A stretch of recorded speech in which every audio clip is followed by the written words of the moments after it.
I'm Kevin Marrier. I'm with a company called Milestone Systems, based in Denmark. I split my time between Denmark, specifically Copenhagen, and my hometown of Minneapolis, Minnesota. I don't speak Danish, but you don't have to in Denmark because everybody speaks English, which is good. So this today's discussion is more about how to use the product in maybe innovative ways or competitive ways. This also is not necessarily a deep dive into the product. I have a session later where I can talk more about specifically how we're doing some of the things we do with VisibleThread. A little background about how we met. So I'm in the business development area, specifically director of large account business development. I'm one of the key people within the organization, which I like to call strategically important and difficult to replace. It's a good area if you'd like to build your resume. If you can write that down on your resume, it definitely helps your compensation. Being strategically important, I went to our board of directors and I said, hey, we aren't winning the biggest projects that we should be winning. And we're not keeping these customers that we win long enough. And we're not doing it in the most profitable way. And I think there's a better way. And I said one of the things I'd like to do is address how we look at our proposal and bid management, which I'll talk a little bit about. And I went to a conference for the first time called the APMP when I was in Chicago last year. And it was like walking from the dark ages into the modern world. And I thought, so there are people who know how to do this work. And when I went to the vendor section, I met Fergal. And he was standing in front of this slide, actually. And I asked him to send it to me right after. And I said, do you know what you're doing here? And he said, yeah, he thinks so.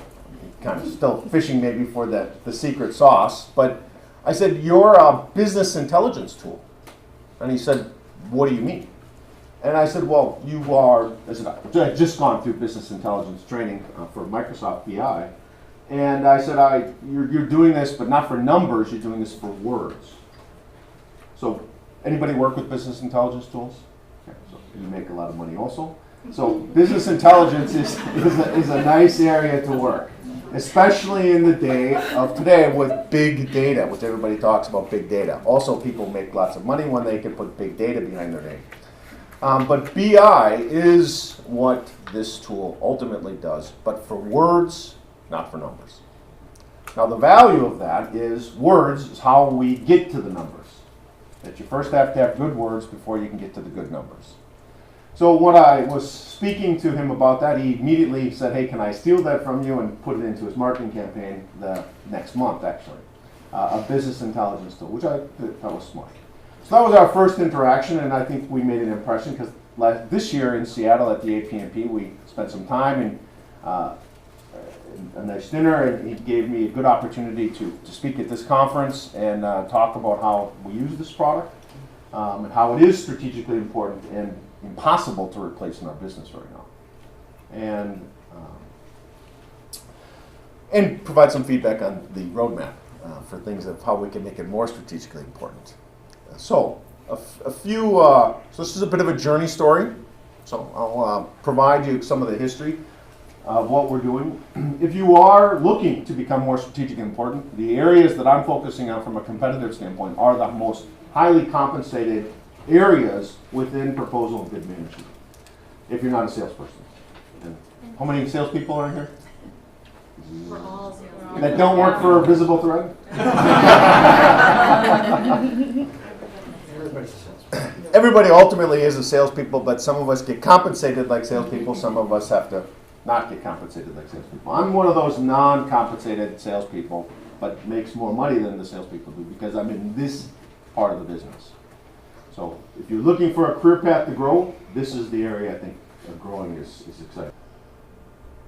So today's business case is really around the opportunity, the problems, and the solutions. So a little bit about the opportunity. I'll give you a quick background on who Milestone is and why this is important to us. the marketplace that we're working in is quite competitive. The problems ultimately that we addressed with VisibleThread about being an ad hoc organization, not having, not investing in the win rate, and ultimately not having the right competitive sales playbooks, if you're familiar with that term. But also then the VT, which is short for VisibleThread, as you guys probably know, solutions and work streams. So not going to focus on what you guys just talked about with the proposal development worksheet per se. We call it PDW, but we definitely use VT for that, and it has changed the whole game of how we do this. But I will focus more on the competitive work streams and the team that would use this from a competitive standpoint. Specifically around the strategy of the proposal, not the actual development of the proposal, but the strategy that goes into it, and then ultimately the ghosting and black hat components that go with it, if you're familiar with those terms. So a little bit about our organization. We are in the video management space. We're a manufacturer. And in this particular industry, gives you some examples. What we basically do is we take video surveillance and we make it better. And we do this for the biggest governments and the biggest companies in the world.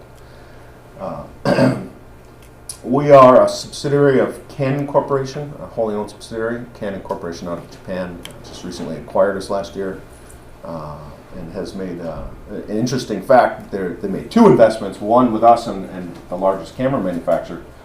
Both of these companies are based in Copenhagen and Lund, Sweden, which is right near Copenhagen. It's in effect the Silicon Valley of the security industry is in maybe one of the safest places in the world. Don't exactly know why, other than the fact that 100 years ago a company called Securitas, a Swedish company, the largest actual guard service company in the world, started there and has spun off a significant number of companies that in that region. And of course, they stay in that region. Swedes are quite innovative. I'm 25% Swedish, 25% Irish, 25% German, and 25% French, so I've got a good American mutt mix. But what I can say to you is that the Norwegians, the Swedes, and the Danes are quite innovative as a culture. They're not, of course, big countries, but they do have an impact globally. So this industry is growing over 25% a year and has been for quite a while. The reason ultimately is because we're moving from an analog surveillance market to a digital surveillance market, which creates a huge amount of opportunities. You probably have seen shows like CSI, etc. And the things that they do with video is a little bit futuristic, but not too far away. The things we have under management today, probably about 450 million cameras globally we see, which of course is used mostly by good people, but of course it's obviously used by some bad governments too. But this opportunity for us really was, how do we move forward in accelerating the growth? Specifically that the market is super competitive and we are 1% difference between our biggest competitor. So we looked at that and said that's too close. If we're going to dominate this market over the next 25 years, we need to do better. The product, though, is not that different. Very minor changes between the differences, minor changes between the go-to-markets between the biggest companies that services market, our competitors. But where there are big differences is in the sales execution, meaning our ability to sell this product can be markedly better. And that is the difference between 8% market share and 25% market share. 25% market share would in effect mean we win it all. Once you get 25, over 10 years you'll get 50. And now being a subsidiary of Canon, we've got a significant investment behind us. Canon is the 4th largest patent holder in the world. And they have a very interesting business beyond the cameras. Unfortunately, I don't see any Canon cameras in here today, so that's too bad. I won't tell anybody. But our business is not a direct business. So that makes proposal management a little bit more complicated, meaning everything we do is teaming. And so, how many of you worked on teaming proposals? Okay. You all know the complications of working with other people. teaming is difficult enough within the company. It's even more challenging when you go outside the company. And so there's some real challenges there. For us, and specifically me, I sit in this business unit inside our go-to-market or inside our organization. I'm not in the sales organization, but I influence the sales organization quite heavily. In the business units, we own the budget too, so we have the money. So we get to decide, you get this much, you get this much, and then they go out and execute that. So the challenge ultimately, though, is that when you look at the sale, which is over here, there's a big gap in the middle that we don't own, which is basically our distribution. We have what's called a two-tier distribution model. We sell to distributors, distributors sell to partners, partners sell to end users. So it's a complicated area. Most people in the AP&P sell direct. They're building their own proposals and they're selling direct. We don't do that. So using VT and using the best practices from Shipley, we had to modify those in order to work with an our business model. So some of the modifications and a little bit of the background. So the sports analogy here for today. So our 25% of our biggest customers, so making the business case, generate, or say 250 of our biggest customers generate 25% of our revenue. And in this segment, we expected to have more, actually. And more than 250. We really were looking for it to be closer to 500 and really fuel our growth faster than we are today. Today we've got an annual compound growth for the past 5 years of over 40%. So we're growing quite fast. But there are, in this segment, the conclusions of why we weren't winning more in this space was that there's some rules that we're not following. And that our solution wasn't being articulated. We often joke that we've got the best technology, it's the best kept secret in the industry. And our organization has challenges. It's growing so fast that it's quite chaotic at times. So we needed to pull this together, and the way to pull together was to, in effect, take smart, highly paid people and give them the right content just in time. And the challenge with that was that getting the content organized and then putting it into the hands of people at the right time, that takes a lot of coordination. So we needed to streamline and automate this process, and that's where VT really came into play. But before we started, we put together a roadmap, and many of you may have seen this before, but we are currently what we call an ad hoc organization. I actually think we're random, which is below ad hoc. But we're moving to ad hoc. And this is after 18 months of moving our organization forward. But in any of our businesses, the one that can get to this level wins most consistently. The ones at this level win very inconsistently. In fact, you have to have superheroes to win at this level. And we have a company of superheroes. And we are killing them one by one. And replacing them with repeatable people that are much more scalable. But ultimately, the process and the systems that we are focusing on, the capabilities are where we're really focusing on. This capability section was anchored in VT. And to be able to give this business intelligence of words to our organization could move us just from this spot to this spot. And we are well on the way to doing that. So the business case ultimately was, for this capability, was to increase the win rate of our largest customers, increase the profitability, and increase retention, but we prioritized win rate. So we built out, you guys have seen something similar to this. We've got very detailed end user proposals that come in. We as the manufacturer built up a set of standardized responses. And the standardization is what VT does for us.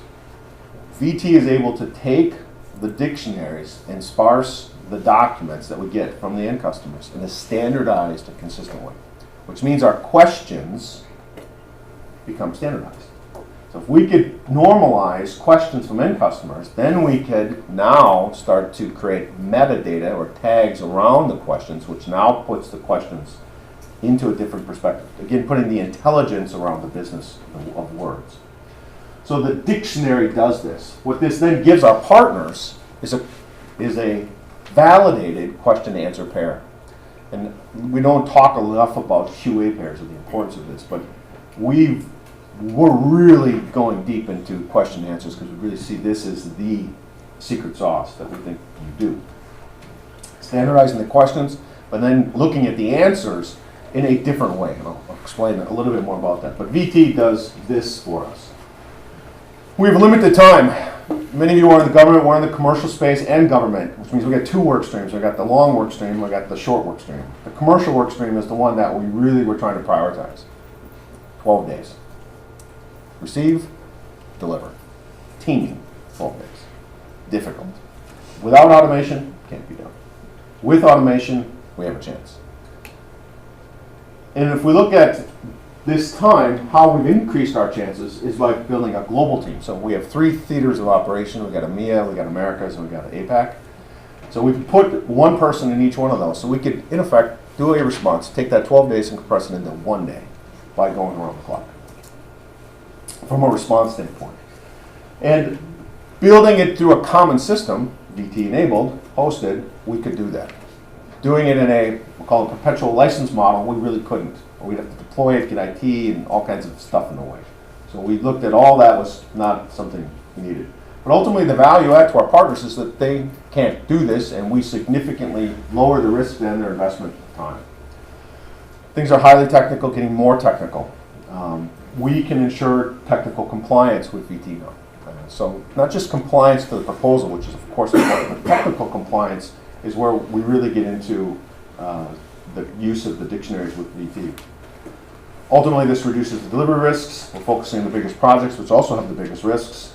So creating a winning proposal ultimately was the priority, and VT plays in all this. So we have the highest quality proposals today that are in the industry. So ultimately, this results in us winning more. We have only lost 3 deals since 3 deals that we've used in what we call Type 1, which I'll explain in a second, which have been backed by VTs. We've lost 1 deal since we've done this. But looking at the solution and the business development here, why we ultimately were doing this, investing in the win rate really meant governance. So the very first thing we did is we said we've got to govern what we're doing. Governing means we will have a discipline when we approach the bids, and we are only going to pursue the most winnable ones. So what's a winning proposal versus a non-winning proposal? Has to do with the requirements that are stated by the customer. So with VisibleThread, we can rip that document down, we can find the requirements, we can run a compliance matrix, and we can use that as a decision criteria for should we pursue or not pursue. There's a term we've come up with called proprietary dictionaries, meaning our competitors use words that we don't use. And when those words show up in RFPs, it's called a hard spec. In our industry, there's a lot of hard specking going on. So hard spec means it must be or shall be blah, blah, blah. And if the blah, blah, blah is a word that our competitors use, then it's written for our competitors. So we can start to see those words, we can count those words, and that gives us an indication that this one's written for our competition. Let's not pursue this. And maybe let's tell them exactly why we won't pursue this. How many of you write no pursuit letters? So it's a very effective tool, but if you can evidence why you do no pursuit, that's a different story. In business intelligence, we have a saying, in God we trust, all others must bring data. So in this particular case, if you write a non-pursuit letter, if you evidence the customer's own words of why you're not doing it and call it out to be proprietary, you get a response. And what they often can do is they, of course, want to avoid the challenges, but in some countries, they have to change the language, which also is, if you can evidence where it is proprietary or hard spec or close spec, you can definitely change the game. We do it, go ahead.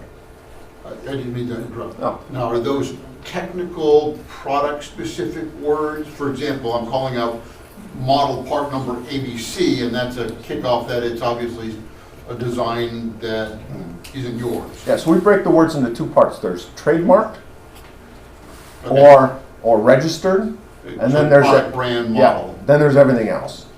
And so everything else starts to come together with what we call the playbook. So meaning our competitors who aren't ad hoc sell very consistently. So once you know their playbook, you can say, okay, they're going to do VSAS, multicasting, decentralized. You can find 6 words. You can find those 6 words in that document. It's There's a that. patterning. There's a patterning. Think of it as plagiarism, right? So your tool solves plagiarism, right? Plagiarism is an interesting concept. And we all know consultants, they copy paste from one customer to the next. And that's how they produce these specifications. The end customers copy paste from the consultants and plagiarize them. No. So once They you wouldn't do that. no, they wouldn't do that. They wouldn't take my white paper and put it in a proposal. In China, plagiarism is a form of Art. Flattery? flattery. Exactly. So, but the funny thing is with VisibleThread, again, a BI tool for words, you can start to tag these things. You can actually start to say, oh, this is this one, this is this one, this is this one. And again, now you start to know that we're going to lose this, we're going to lose against this playbook. At least today. And we're going to identify, because I'm not in the go-to-market, I'm in the research and development side of our business, and I can go back and say, okay, hey, here's an investment case. I need $4 million to build this set of features, and here's the evidence. Here's the 25 deals that we just lost that are going to pay $25 million to our competitor. So if you can give me this now, then we have a chance to go make this investment and turn it around. Executives love that kind of information. And our product managers love that kind of information. And we can do that with VT. We couldn't do that before. But governance was the key thing. Second was proposal management. So when we look at proposal management, the win theme was really the area that we wanted to improve. This has a 2 to 3x impact on your win rate, pursuing the right deals. This has a 20 to 30% impact on winning the proposal. We started here in our approach because this is the area where we had the biggest gap. And it was the easiest thing for us that augmented the organization. And initially, we had no idea VT existed, but VT has really become the center of our proposal management process. Everything else feeds off of that. Specifically, Chorus and Qvidian are the other 2 products we use on proposal management, the process management side. And then we also use Salesforce and specifically Dealmaker, not Qvidian in this case, to be our playbook. So we have an integrated system that basically talks together. But the beginning point is VT. VT starts and VT ends. Basically everything we do. Starts sparsing, analysis, etc. Ends quality assurance, compliance. So then we look at the CAMs, or what we call key account people. These are the sales guys. We love to hate these guys. They're ultimately there to position, but they're not. I mean, they're smart. They're good in front of people, but with the wrong information, they can be also quite dangerous. With the right information, they can be dangerous.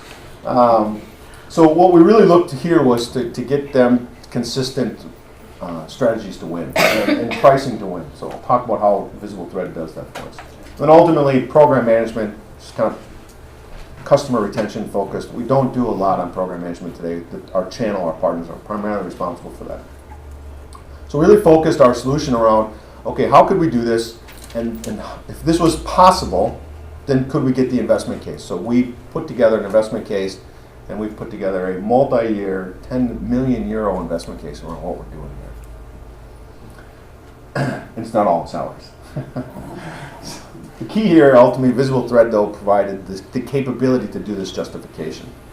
So we've got a team. So we've got our partners at Disties. They have certain responsibilities. We're looking for the right projects. So we've got CAMs, we've got proposal management, and we've got technical program management. These all come together in our teaming project. And we pull this team together, again, around an opportunity and primarily try to focus it in 11 days, 11, 12 days. And then they disband and go to the next deal. So critical path areas, this area here in orange, this is the money spot. If you can get yourself into one of these jobs, you will significantly increase your compensation. And this is where I'm going to focus today is black hat, competitive intelligence, capture, and proposal management. We saw these from a critical path standpoint that we really needed to align this process with it. So we have other elements here. We don't have every piece of this pie on here, but we think this is a good representation of where we will be at the end of 3 years, as we will have functioning roles and resources centrally and decentralized in this area.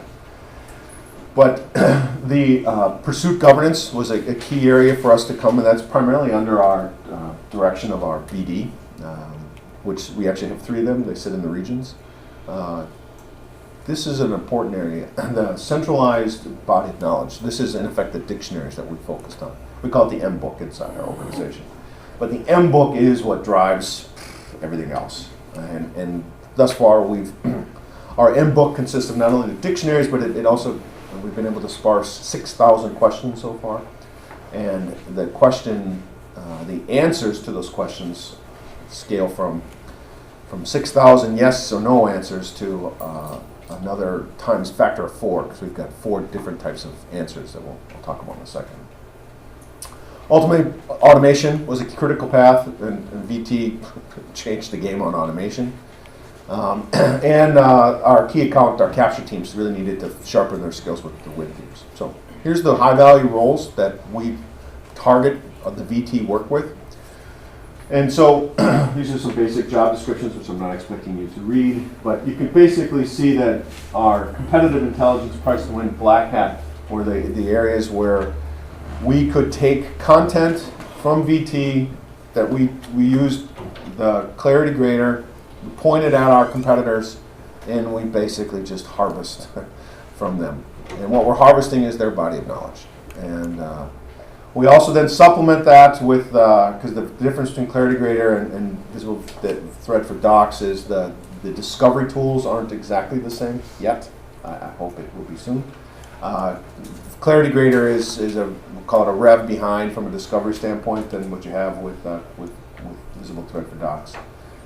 The point being is that the discovery of words is good, but word groupings is better. Word groupings is really how the world works. So getting to that point is something we're looking for. But though this, in effect, gives us the competitive intelligence. So we can go out automatically, harvest out our 5 biggest competitors, and we just scan them periodically, look for new content. And then we take some of their other content and we scan that into our system, looking for more of the technical components. And what this gives us is some interesting use cases. So the traditional group here of people that use it from a bid and pursuit standpoint is good, but also from a marketing standpoint. So we use some of these dictionaries for AdWord buys. So we will look at, if they're using this word, then we'll buy that word at Google because we can see they're using it 600 times on the website. We see that changing the way we're also funneling our lead generation process. Again, didn't expect to use VT for that, but it's proving to be quite valuable. We can make an investment again on evidencing, hey, this company is using this word 600 times, so let's buy that word from Google. And or let's make a decision to provide an alias to that word, or our version of that word. The price to win component became interesting as we looked at VT, because today in our business, and probably in yours, there's a lot of pressure, of course, always on pricing. Most salespeople can't sell on value or capabilities, so they sell on price. So what we wanted to do with PW was try to focus our strategy on, okay, of course we have to have the best price, but how do we change the way we evidence the pricing? So VisibleThread would allow us to start looking at the SKUs, start to look at the way that they're articulating their product, and we could articulate or mirror that same thing, or look for them to mirror what we're doing. So basically how we segment the pricing was something we could do with VT. Black Hat is about solutions, so ghosting the solution. This becomes a very technical set of terms, and VisibleThread helps our organization not have to learn all those terms. We talked about the UK versus English, which is a smart thing, as I just presented the large bank in the UK a couple weeks ago. This is a good dictionary, but when you have these types of dictionaries, you can quickly spot where you need to make the changes, and you can switch localization quite fast.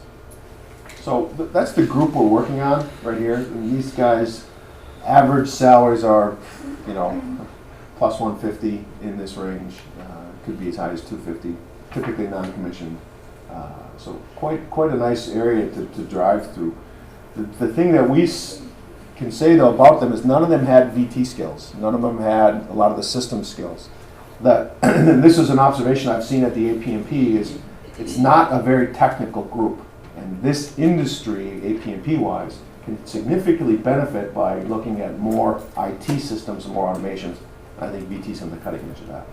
And that's something that we really have prioritized in our investment. It's giving the systems and the tools to these guys to work. So here's some of the work streams that we do with VT. From a competitive standpoint, of course we do the same things when we're doing our own proposals, but we look at the PDW, we call it Proposal Development Worksheet. Our PDW starts with a straight out generic, not generic, but a specific dictionary we use to sparse the document. We create a compliance matrix out of that, and that's what we start with. And then we modify that from there. And I'm giving some input to some of the features that we'd like to see the compliance matrix grow to, and because I think that could become even more automated. And so excited to see new things come in there. But everything starts with the PDW, but ultimately then we start building the strategy.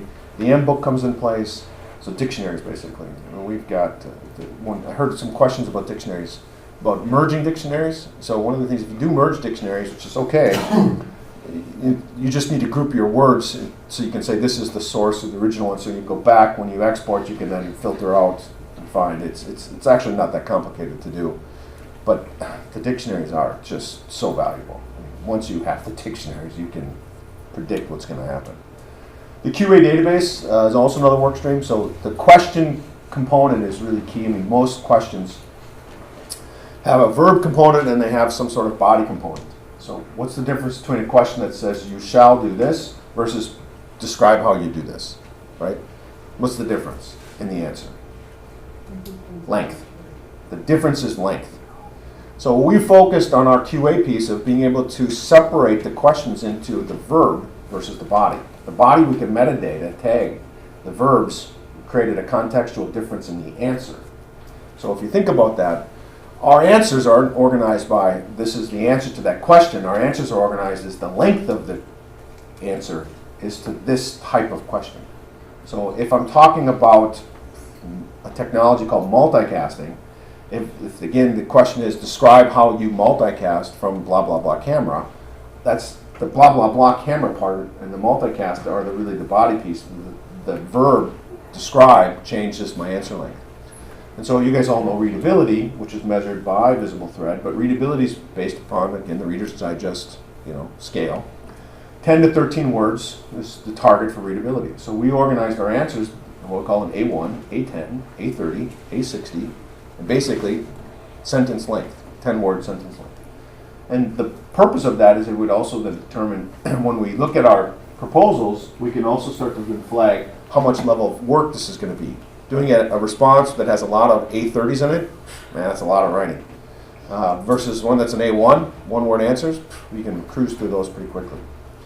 And it also then sets up our SMEs, so we can start building SMEs and building content that is what we call improved content, not approved content. Improved content is persuasive. And ultimately, how do you measure persuasiveness? And this is again back to VisibleThread. It's active versus passive voice usage. When I demo that to our writers, they're just like, "Oh, I didn't know I was such a bad writer." And we say, well, we want you to be a winning writer, right? And the winning writer is the key. And so by using VT, again on the end, and on building the QA, the answer database, it becomes, active voice is the first, passive is only used when approved. And often the discriminators. Got a question? Before you go on, because I'm just looking at VisibleThread, so Yeah. I just want to understand this. Do you have a separate database for your question and answers? Yeah, so VT just creates we'll call it the sparse. It And standardizes the question. And Yep. then you've got this. Then we move it into QVidian. Got it. So we work closely with QVidian, Okay. and the purpose ultimately is we're trying to again bring them up from a technology standpoint. Say, hey, we think you got part of the proposal piece down. Yeah, that's good. And we think you got the Playbook stuff down. That's interesting. But what we really think you're missing is the QA database. Right. So we've been really giving them some, being a software company, we've got a lot of software engineers, we're giving them some input on how this could be shaped differently. Things like auto metadata tagging, things like being able to provide better search capabilities. Sorry, my throat. So, but VisibleThread starts that process. And we couldn't do it without that. I mean, QVD can't do that. And it's really the dictionary. The dictionary uses it. Again, dictionaries aren't one word. They are multi-word. Right? So word grouping is also key. And then it's the sparsing. Once you've sparsed it, that breaks the questions down. And there's still some work you need to do on some of the questions. It's not perfect yet. But that's also part of the fact that a lot of the documents aren't inputted properly. They're not formatted correctly. There's just issues that show up. But yeah, QA database comes from VisibleThread. Starts, and then we upload the questions into the database. Okay. And QVD drives that for us. Discriminators, get familiar with discriminators? So if you're not familiar with discriminators, are in effect things that your customers value about you that your competition doesn't have.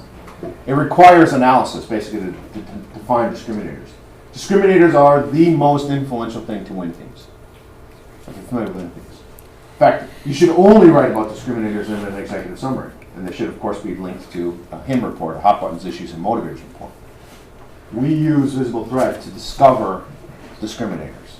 And we use VisibleThread to give us, the dictionary import-export component to be able to then filter and find more of these as they develop over time. But discriminators are a key component. Win themes?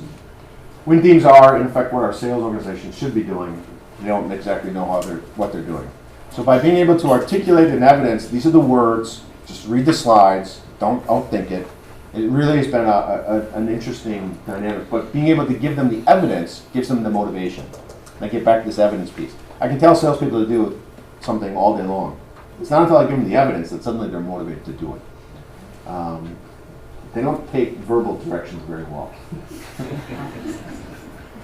FABs, features, advantage, benefit statements. So FABs are important to us because we're in a teaming environment. So taking an FAB and combining it with another partner means you have a combined FAB. Most people can't even do it. They're an FAB for themselves, let alone a combined FAB. But the point ultimately is that an FAB is nothing more than words. It's an answer. Feature, advantage, benefit statement. Three different changes to the sentence that makes it go from a feature to an advantage to a benefit statement. You can identify those exact words and you build a dictionary about it, and now you've got a way to discover how well you're doing FABs. The point ultimately, though, is that you take those same words and you're flipping them onto your partner and you scan their stuff, and now you can quickly grab their word and your word combined together and you have a more valuable FAB.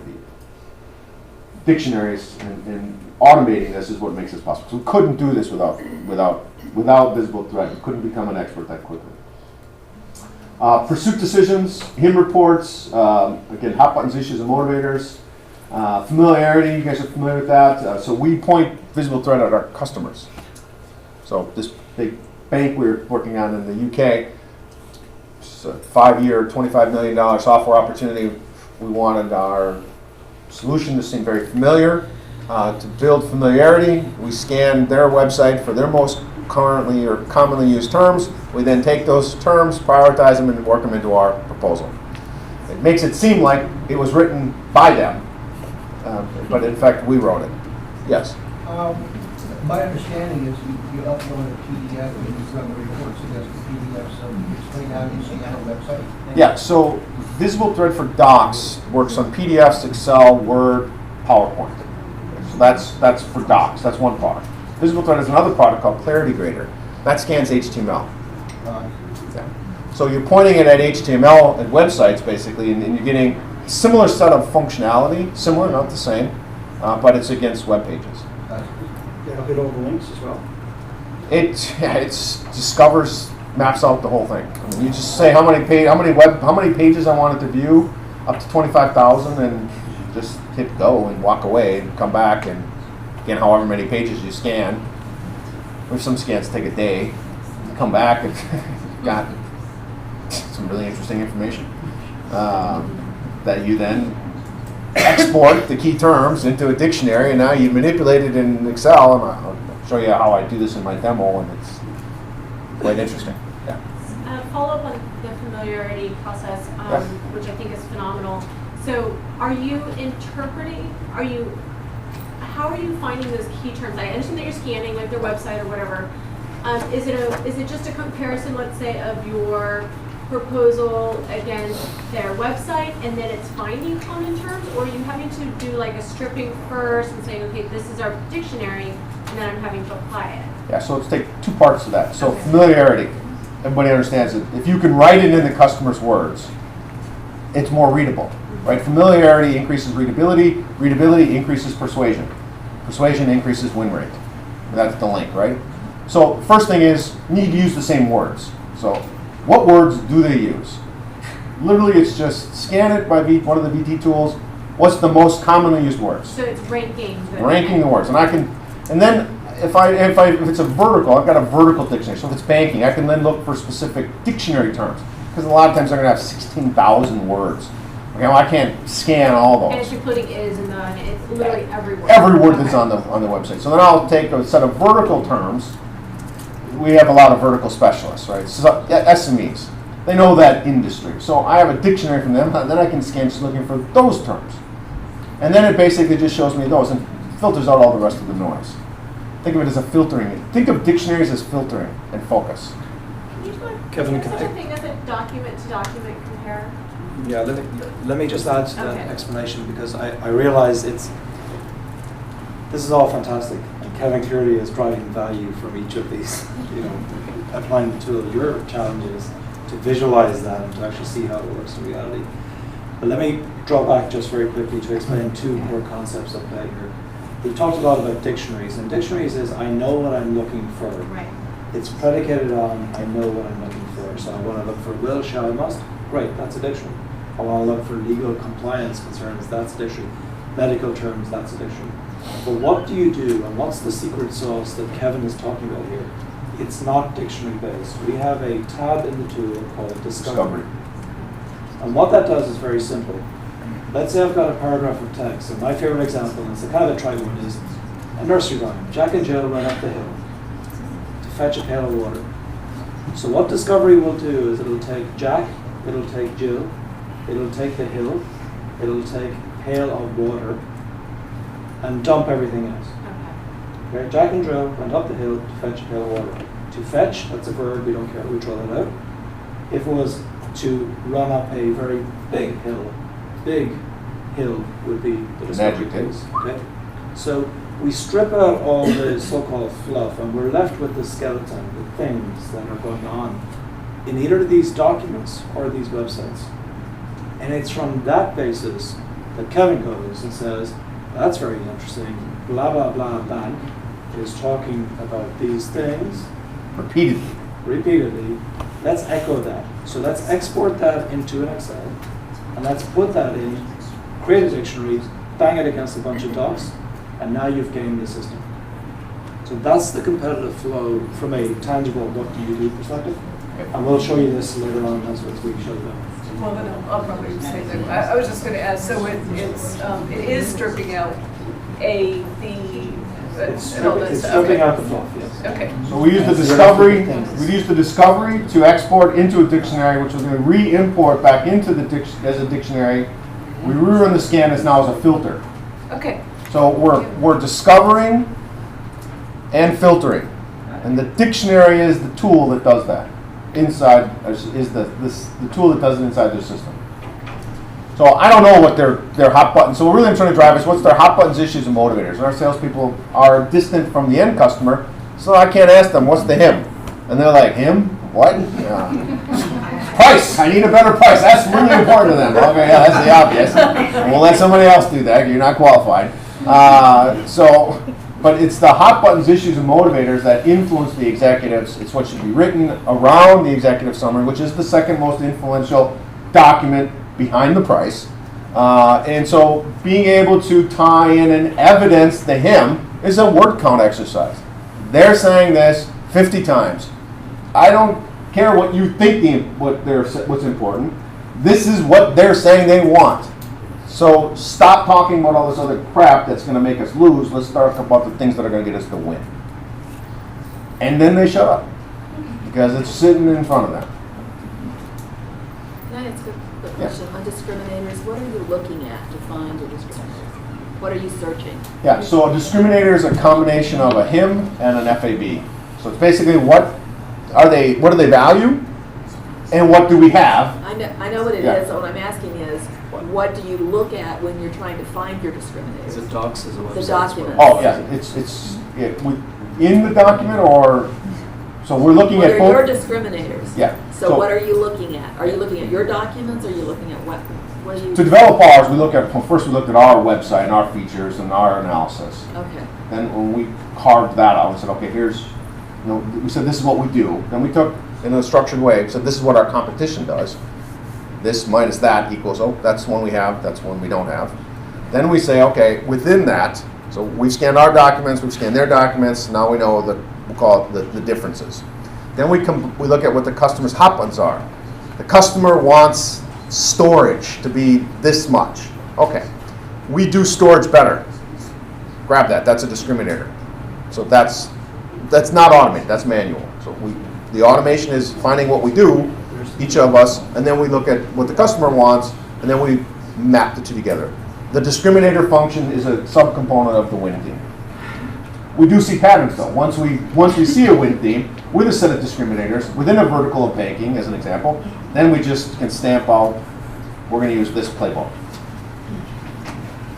Familiarity also is something with the table of contents. I don't know if you guys do this, but every single proposal we do, we reorganize the table of contents to meet the customer's table of contents. The way the customer wrote the table of contents, we wrote that also. Good thing about VisibleThread is they have a TOC export if it's in Word. So you can actually export the TOC. So the TOC becomes, of course, the starting point for the PDW, Proposal Development Worksheet. And so we actually, when we start developing in QVidian and in course, when we're building our proposals, the table of contents is customized every single time.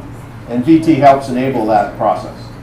Our competition doesn't do that. Our competition slaps out the exact same TOC for every proposal. They don't redo it. Kevin, do you mind if I just jump in? Just to, again, the challenge here is that there's a lot of great information and it's hard to kind of map sometimes, but when Kevin talks about the TOC, what that really is that there's a tab in the tool that not a lot of customers use consistently, but it is extremely useful, and it's called structure. And if you give me a Word doc, so now give me a Word doc with a bunch of nursery rhymes, one of which is Jack and Jill went up the hill, and I've got nursery rhyme number 1, 2, 3, each one is a heading. That's a TOC. So when you put that into our system, we'll show you a view called structure, which will break it out by the headings, assuming somebody has written the document correctly. Back to fake headings, right? But if you've got headings there, you can take that, export it to Excel, and that's what he's priming into QVidian in terms of the linkage. So concretely, there's clear steps in terms of that flow. And all of what Kevin's saying is clear steps, and I will assure you, it's the reason why Kevin and I chatted about this. He was going to do this presentation, but without the how-to, which he'll cover out in the afternoon session, which I urge you to stick around for. It's very useful. He'll show the granular steps. And that's really what you want to see. You want to see, how do you do it? What are you running it against? How do we get the results that we get? So the little model I have up here, it's a little bit hard to see, is basically discover, analyze, compare, prioritize, execute. This is in effect what we do.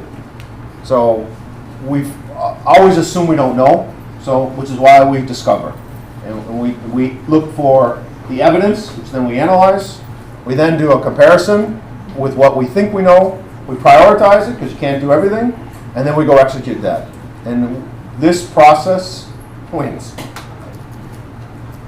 So, as an example, this is what you get. This is what you get out of Clarity, or out of VisibleThread for Docs, which we call it our PDW. And this is how we build out our response. And we can do this part of the work in 12 hours, which means we can do it in one day. This is an 80-page proposal. It's not huge in terms of some of the things you guys are probably working on. In this particular case, though, what takes the 12 days is the teaming component. We spend most of the time working on the team. And this is the easy part of the project now, where this was actually impossible before. The first time we did this, before I met VisibleThread, this took 4 weeks to do, which was ridiculous, actually. And now we've ripped it down to 12 hours. And we think we can actually even do better. So this is the clock we're on. This is basically we receive the tender. Well, just some more language. You know, the salespeople submits it to our global bid desk through an automated process. We analyze the source documents. We add the engineering and compliance. We draft it out, make it familiar, send it off on its way. The executive summary comes in last. Hand off to partners, submit. Just one quick thing on language. Tender is UK parlance for bid. Just in case you don't. There's 13 actual different, and I've got some examples to show you that we see out there for different terms of tenders, specifications, etc. So, as I talked about the solution, VT provided us the ability to implement a pursuit compatibility grid. Meaning, because we have these dictionaries, we understand what we're looking for, we can scan the documents, and now we can build out which type of opportunity this is. And so we can focus on the right opportunities. So, Shipley basics, type 1, type 2, type 3, type 4, we adopted that. We're primarily focusing and investing on type 1. The focus here is it's a strong pursuit decision. It's a good alignment both on market and product, and focus on your competition, which is again why this piece comes into play. It's not about features and benefits at this point. It's just about how do you compete and how do you win. 80% win rate, we're trending above that in type 1. Type 2, 50%, we basically provide a light version of what we do in type 1, meaning a smaller investment. The goal is to try to, there's some problem with basically with our market or customer familiarity is where this is the issue. Meaning it's an emerging market or we don't support the localization. Type 3 opportunities are things that we don't have a really good match with the product, and we don't pursue these with our bid desk. We let the channel just waste their time, basically. It's 10% win rate on type 3.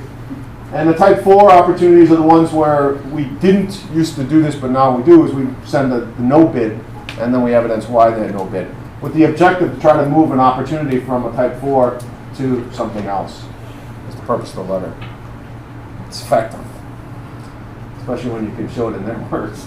Do you have statistics around? So we've sent 25 of these. We've had 12 responses that moved them from type 4 to type 2.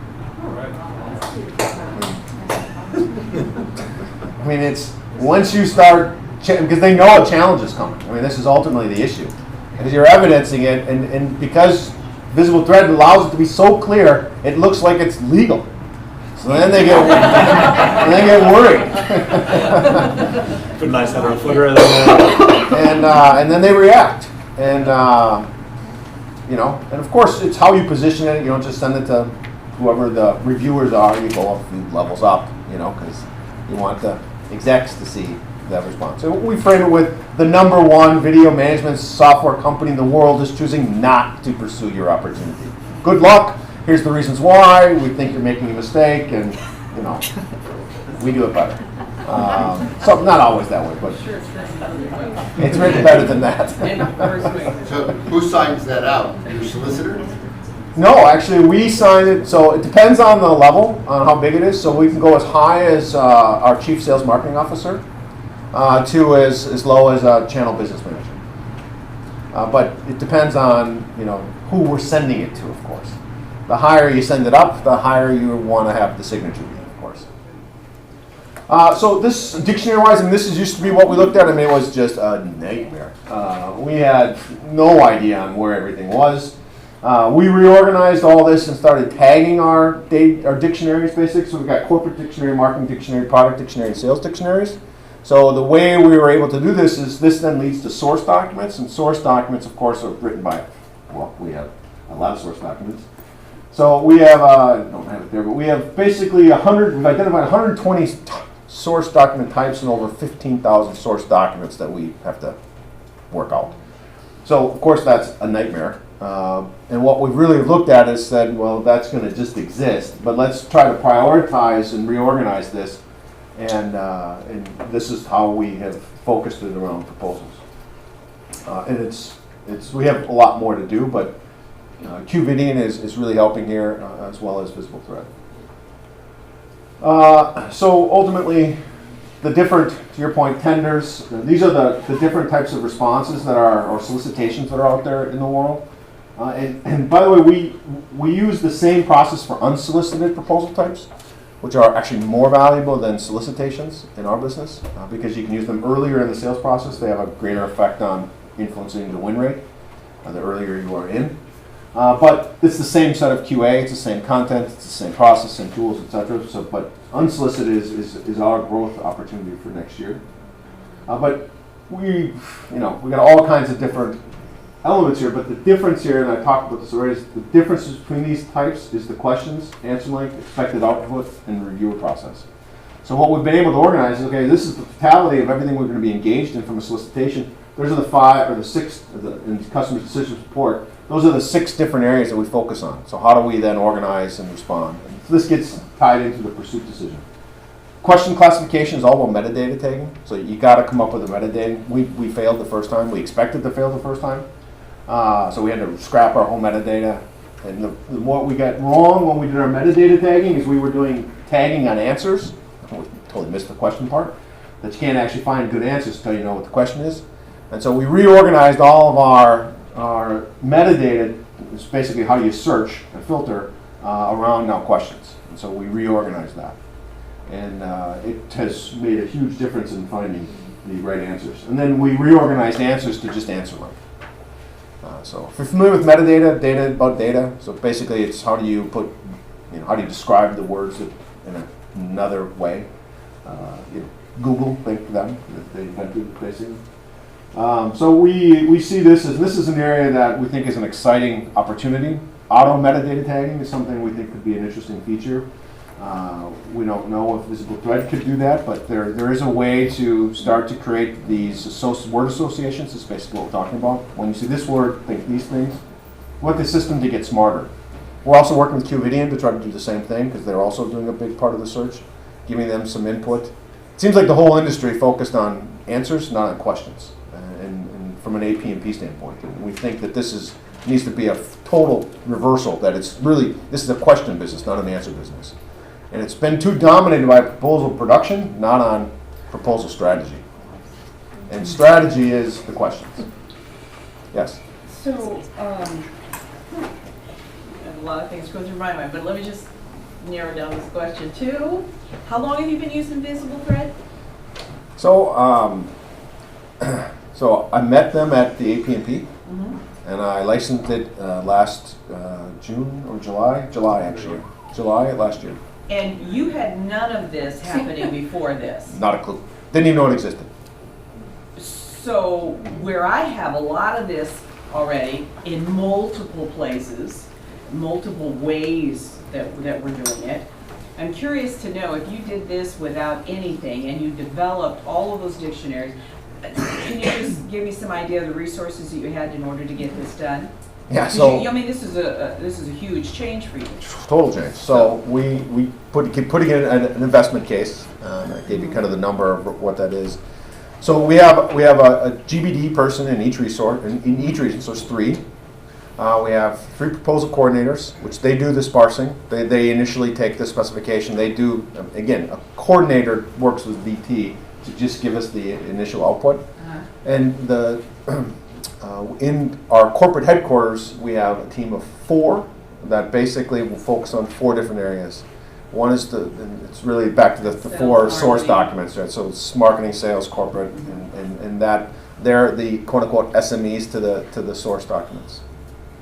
So it's not a big team. But the key thing in the dictionaries is this was the whole enablement, is that we didn't have to do that. I mean, the discovery tool creates the dictionaries for you.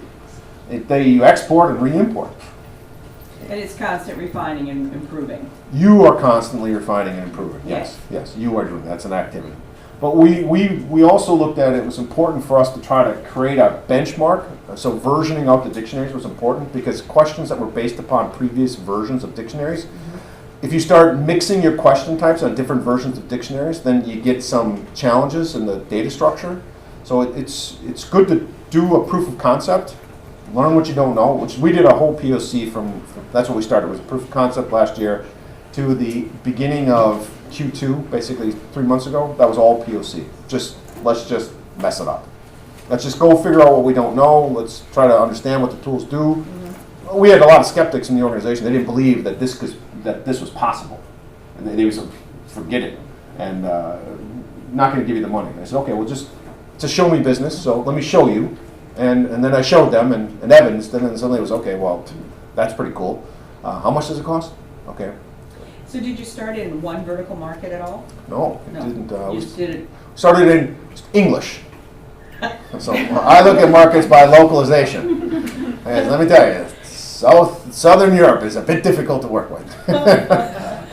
And Okay. yeah, so we support 26 languages, but we prioritize 8. And within those 8, we prioritized for this English, because we said we got to start in English. Everything will be a derivative of English. So if we start with English, we get that built up, figure that out, then we'll go make the investments in other languages. Okay.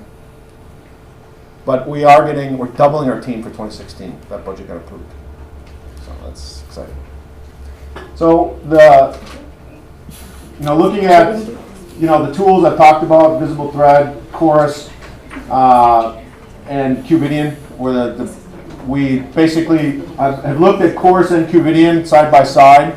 We actually are making a change or a move towards Qvidian and away from Chorus, mostly because of the process isn't as mature in Chorus at this point. The metadata tagging I was telling you about, this is how we look at compliance now. So we're able to then export out of VisibleThread, what we think the compliance is, and we're able to import it back into PowerPoint as a table, and we can start looking at red, yellow, green is areas of compliance or areas where we could be not compliant. So we use red, yellow, green by basically saying we definitively were not compliant. Yellow, we could probably wiggle around the language because it was poorly written, and green were solid compliance. And so what we then use is the areas in red. If there's too much red, it's a no bid. Or if it's too much yellow, it's poorly written, which actually you can still win those. You just need to win them the right way. And areas of green are solid type 1. So at the bottom here is just how we started segmenting the product, in effect how we segment the questions. So best practices we use with VT. So VT hits us on compliance and response, which I guess are familiar with that. Discriminators, which we've talked a bit about, but also then the FAB. We prioritize these beyond price. This is independent of price. We prioritize these of how we're going to win. We built an FAB process, a teaming process, so we had to break it down literally textbook style for our marketing people and our product managers to understand how we combine features, advantage, and benefit statements. VT accelerated this whole process. We have had a lot of success in changing our whole product look by being able to better integrate in a teaming FAB, meaning it's difficult to see what's our technology and what's our partner's technology. When you can accomplish that in a document, it's persuasive. Price to win. So the reason why I show this is again standard Shipley, but we didn't do this before. We gave a project discount and we forgot about it forever. But what we've really now changed, and this is the evidence piece, is this capability component. So what is the minimum acceptable capability and what is the maximum justifiable capability? And the slide that shows you this is how we start to gauge that. Meaning that, do they need all of this technology, in all these locations? So we then try to map that to this type of a diagram. And what this gives us an idea is we actually show this to the customer and say, okay, you want us to lower the price. That's one thing to do, and we certainly won't meet your price, but we want to also lower the capability. And we use the word capability versus value, because value is not well used. But capability certainly has value to it. And not everybody needs all that capability. And then you can add complexity to capability. Meaning you increase the capability, you increase the complexity, might be not fit for purpose. So we're using these, VisibleThread to really focus us on what are the acceptable capabilities. Then we're able to evidence that back to the customer saying, you asked for these things, we're 99% compliant, which puts us, here, but you were expecting more capability. Can you justify it? So we're trying to drive a price discussion that's not just about price. And we try to do this over time. And the capability ultimately is what drives the equation.